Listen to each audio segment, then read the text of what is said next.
నా పేరు సురువుకిష్టయ్య. కిష్టయ్య చెప్పు. ఈ సార్ మంచిగా పనిచేస్తుంది సార్. ఆ, ఈ పాస్ అయినాయి, పర్వాలేదు. మా సెట్ పాస్ అయినాయా? మంచిగా పాస్ మార్కులు పనిచేస్తుంది వేసినావా? సార్. పాస్ మార్కులు వేసినావా దానికి? మంచిగానే సార్, పాస్ అయింది.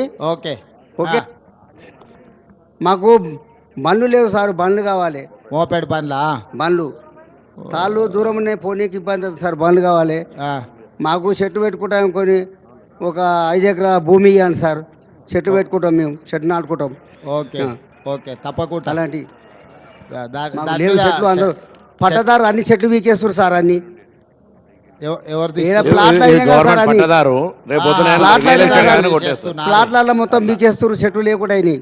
ఓ రియల్ ఎస్టేట్. అలాంటి ప్రాబ్లం ఉంది ఇక్కడ. రియల్ ఎస్టేట్ వచ్చిన కొద్ది కూడా చెట్లు పోతున్నట్టున్నాయి కాదు సార్. అన్ని రోడ్ల పక్కన చెట్లు పెట్టించేది ఏర్పాటు చేపిస్తారు. రియల్ ఎస్టేట్ లేఅవుట్ చేసినా కూడా కొన్ని చెట్లు పెట్టమని కండిషన్ పెట్టిస్తుండు. రోడ్లు వెంబడి కొత్త రోడ్లు వేసే దాంట్లో అది పెట్టిద్దాం తప్పకుండా. పెద్ద ఇంటికి ఎమ్మడి పడితే సారు ఆ తాడ్మిక్కలు దప్ప దిగినా కానీ ఇది మంచి పని చేసింది నిన్న. అంటే పైకెక్కినప్పుడు నిన్న తేనె తట్టెలుగా పడ్డా కూడా తొందర దిగడానికి పనికొచ్చింది. ప్రమాదం నుంచి రక్షించుకున్నాం మేము. మాకు నేను పైకెక్కుతుంటే ఆడ 2 పాములు ఉన్నాయంటే నిన్న అట్లా. అంటే మంచిది తప్పకుండా. మోపాడ్ ఒకటి, ఈ చెట్లు పెట్టేది 2వది, తర్వాత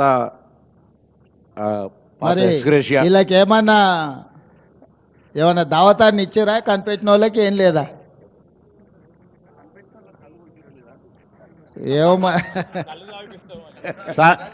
ఇంకోటి కూడా అంటే సరే వేదిక మీద తమరు విజ్ఞప్తి చేస్తాం, కానీ ఇప్పుడు కళ్ళును కొంచెం తక్కువ చూసే కంటే కొంచెం మోడర్నైజ్డ్గా కళ్ళు ఇప్పుడు మరి నీరావి కొన్ని వచ్చినాయి. దాన్ని ఎక్కడికక్కడ లోకల్గా కొన్ని షాపులు ఏమన్నా పెట్టుకోవడానికి ఏదన్నా చూడండి. సొసైటీలకు, టీపీటీలకు కానీ సొసైటీలకు కానీ ప్రభుత్వం ఏమైనా సాయం చేస్తే మీరు కొన్ని కలిపి పెట్టుకునేటట్టుంటే మనం ఏమైనా చేయడానికి ఉంటుంది.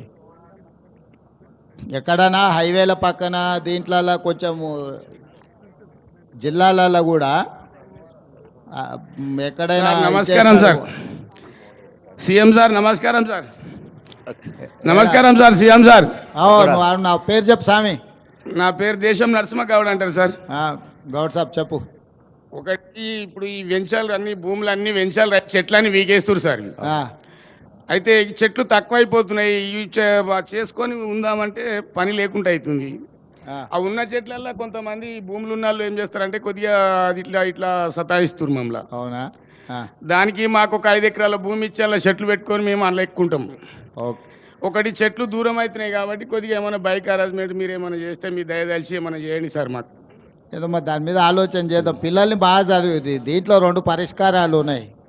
సరే మనం ఇట్లా కష్టపడ్డా మన పిల్లల్ని బాగా చదివించుకొని పెద్దోళ్ళని చేస్తే ప్రత్యామ్నాయం అవుతుంది. రెండోది ఏదన్నా బిజినెస్ పరంగా ఏదైనా ప్రభుత్వం నుంచి మీకు సాయం చేస్తూ ఉపయోగపడుతుంది అంటే మన ప్రతిపాదన మంత్రి గారికి కూడా చెప్తాను నేను. దాని ఏదైనా ఉంటే ఆర్థిక సాయం చేసేది ఉంటే ఏదన్నా చేద్దాం. మూడోది ఇప్పుడు కొత్తగా రోడ్లు బాగా వేస్తున్నాం. రోడ్లు కానీ వనాలు పెంచేది కానీ మిగతా చెట్లతో పాటు ఈ చెట్లు కూడా పెంచేటట్టు దాన్ని ఏందో ఒకసారి నేను చూసి దాని మీద ఏం చేయాలనో వనాలు పెంచేటట్టు చూద్దాం. ఒకవేళ ప్రభుత్వం భూమి అంటే 5 ఎకరాలు 10 ఎకరాలు ఇవ్వాలంటే భూములు అడ్డగోలుగా ధరలు పెరిగినాయి. ఉన్న భూములనే అక్కడిక్కడ పోతున్నాయి. కాకపోతే ఏంటంటే రోడ్ల పక్కన ఎక్కడెక్కడైతే లేఅవుట్లు వస్తే ఈ చెట్లు వేపించేది ఏందో దాని ఏదైనా ఒక పద్ధతి చేద్దాం. సరేనా? Okay Narasimha Goud, right. మంచి సంతోషం. వాళ్ళకి ఇది కనిపెట్టిన వాళ్ళకైతే దావత్ ఇచ్చి తోలూరి.